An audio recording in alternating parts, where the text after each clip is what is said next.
ভারত থেকে পেঁয়াজ আমদানির ক্ষেত্রে ইম্পোর্ট পারমিট বা আইপি উন্মুক্ত করার দাবি জানিয়েছেন সোনা মসজিদের আমদানিকারকরা। মঙ্গলবার দুপুরে চাঁপাইনবাবগঞ্জের সোনা মসজিদ স্থল বন্দরের আমদানিকারকরা সংবাদ সম্মেলন করে এই দাবি জানিয়েছেন।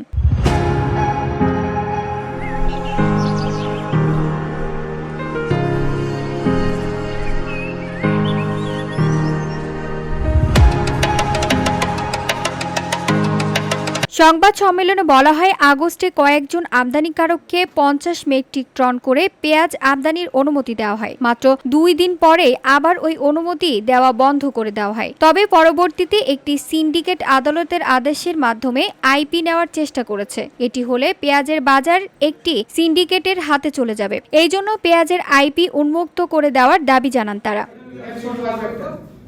সংবাদ সম্মেলনে লিখিত বক্তব্য পাঠ করেন চাঁপাইনবাবগঞ্জের আমদানি রপ্তানিকারক গ্রুপের সভাপতি একরামুল হক। কৃষি সম্প্রসারণ অধিদপ্তর খামারবাড়ি, ঢাকা পেঁয়াজ পণ্যের আইপি ইস্যু করার শুরু করেন, কিন্তু দুঃখের বিষয় 14/8/2025 তারিখে উক্ত দপ্তর কয়েকজন আমদানিকারককে শুধুমাত্র 50 মেট্রিক টন করে আইপি প্রদান করেন এবং পরবর্তীতে আরও কয়েকজনের আমদানিকারকের পক্ষে 30 মেট্রিক টন করে আইপি প্রদান করেন।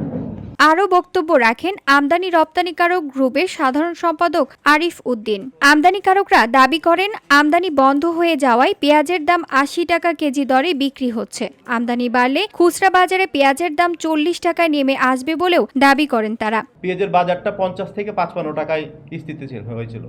এখন পরবর্তীতে সরকার চিন্তা ভাবনা করলো যে পরিমাণ মজুদ আছে এবং কৃষকের কাছে যে পেঁয়াজ আছে, এই পেঁয়াজটা থাকার কারণে আপনার কৃষক যাতে ন্যায্য দাম পায় সেই বিবেচনা করে আইপিটা বন্ধ করে দেওয়া হয়েছিল।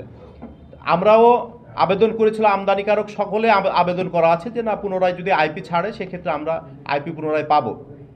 বর্তমানে আমরা দেখতে পেলাম একটা ঘটনা যে মহামান্য হাইকোর্টের আদেশে আমাদের কয়েকজন আমদানিকারক হাজার হাজার মেট্রিক টন পেঁয়াজের আইপির জন্য পারমিশন পেয়েছে। সেক্ষেত্রে এখনও চলমান আছে, আইপি নির্দেশনা এখনও ক্লিয়ার হয়নি, তবে আমরা জানতে পেরেছি যে আইপি তারা পাচ্ছে।